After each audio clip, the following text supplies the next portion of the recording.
a time, in a small village, there lived a girl named Oma. Oma was known for her big mouth. She loved to talk, and she never seemed to run out of words. She doesn't only talk, she told lies. She would make up stories to impress her friends or to get out of trouble. In most cases, she would talk to the extent of spilling her family secrets to the villagers. The wicked ones would always cheer her to continue, while the kind ones would scold her and tell her to shut up. But Oma can only stay calm for not less than 5 minutes and she goes talking again. Her parents were really worried because they no longer have family secrets. They can't even talk freely in their own home. They feared that Oma would go on a talking spree once she heard them.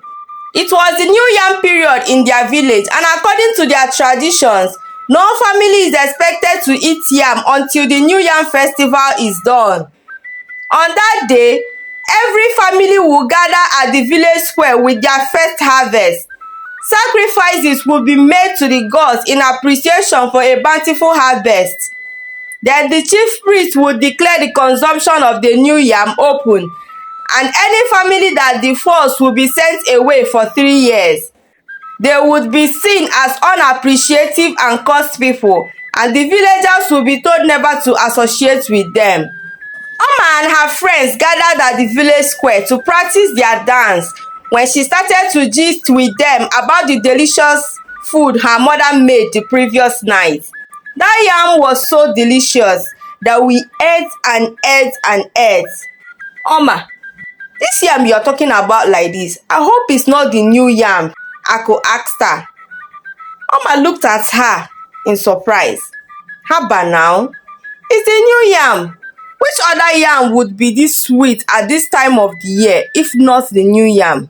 All her friends turned and looked at her with so much shock and surprise. Then one after the other, they left her. By the time Oma realized what she just said, they were all gone. The next morning, Oma's mother went to the market to buy foodstuff, but she noticed that people stared at her in a very strange way. This made her uncomfortable. As she got to the market, people ran away from her. Some women did not allow her to come close to their shops. No one agreed to sell to her. She became confused and hurriedly went home.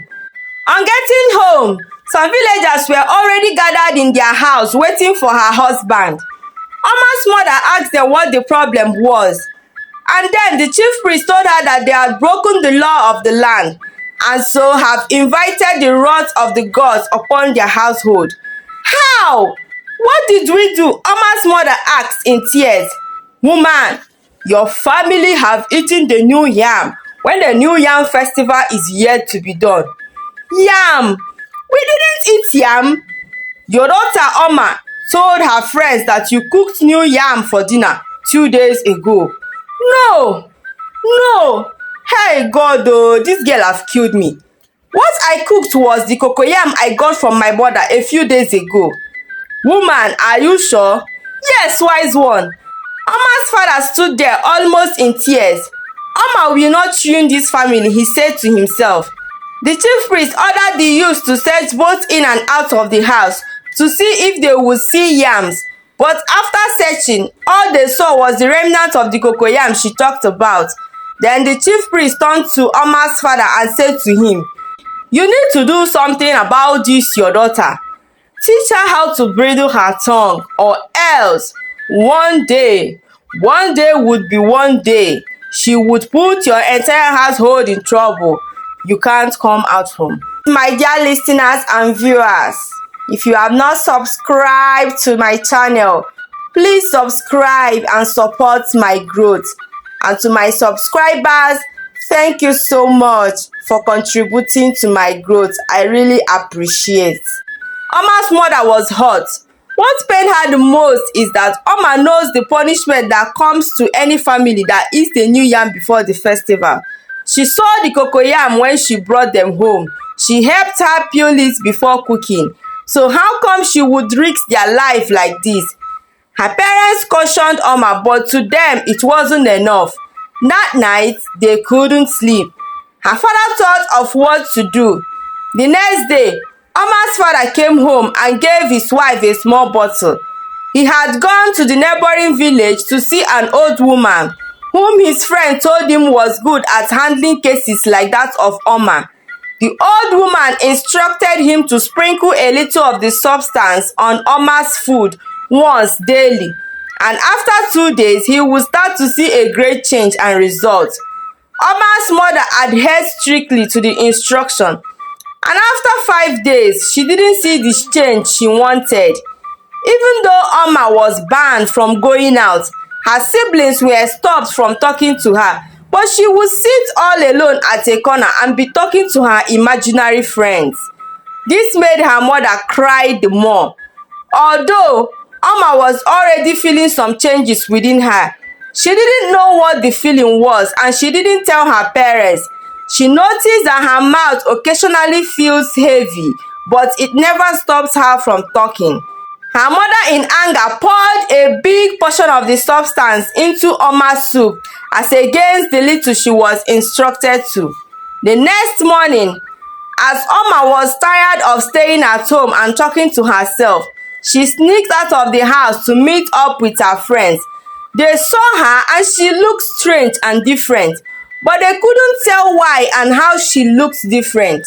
Then they started gisting, and just as always, Oma took over the discussion. As Oma continued her storytelling, a strange sensation began to unfold. Her lips tingled and she felt an odd stretch. Her mouth began to expand, growing wider and wider until it was an enormous feature. Her tongue too elongated and hung down, almost touching the dusty ground. It looked like a snake. Her friends screamed and ran away. Some ran to Oma's house and called her parents, who were not aware that Oma left the house. Her parents ran to the scene and quickly carried her home to avoid the villagers from gathering and seeing her that way. Oma cried and never opened her mouth because any attempt of doing so makes her tongue protruding out like a snake. As the day went by, her mouth continued to increase. Desperate and terrified, her father went back to the old woman to ask for help. The old woman told them to bring Oma to her. As they got to the old woman's hut, she gazed at Oma with a mix of sympathy and sternness. "Oma," she said, her voice calm but firm, "you've let your words get out of hand. False stories have power and can destroy one's life and identity. Your excessive talking almost ruined the life of your entire family and put them in unnecessary fear and panic. Yet, that didn't stop you from talking. I have what it takes to restore your mouth to normal, but it will take time. Mama, please, help me, help me. I promise never to talk anyhow again. From today, I will be careful on when to talk and when not to. Oma, to teach you a lesson, your mouth will remain as it is for 1 week. Then after 1 week, I will give your parents what to apply to it so it would go down." After 1 week, her parents took her back to the old woman and pleaded with her to have mercy on their daughter. She is going through so much pain and they can't bear to watch her suffer the more. The old woman waved her hand over her head and Oma felt a strange but gentle warmth spread through her. Then with a final soft incantation, she restored Oma's mouth to its normal size. It was a gradual change. Her mouth began to shrink. Her tongue went back inside her mouth, and soon her features were back to their usual proportion. From that day on, Oma became a changed girl. She learned the importance of being honest and kind. She never told lies again, and she was always careful with her words. She never forgot the lesson she had learned. Talking too much can get you into a lot of trouble. Moral lesson. The story teaches that words have power. We should be mindful of what we say and how we say it. Words can have a significant impact on our lives and the lives of others. Thank you so much for listening to my story. If you are coming across my channel for the first time, please support me by subscribing to my channel. To all my subscribers, thank you for contributing to my growth. I really appreciate your kindness. Do not forget to turn on your notification bell for more interesting stories from Amaka's Folk Tales. Bye bye.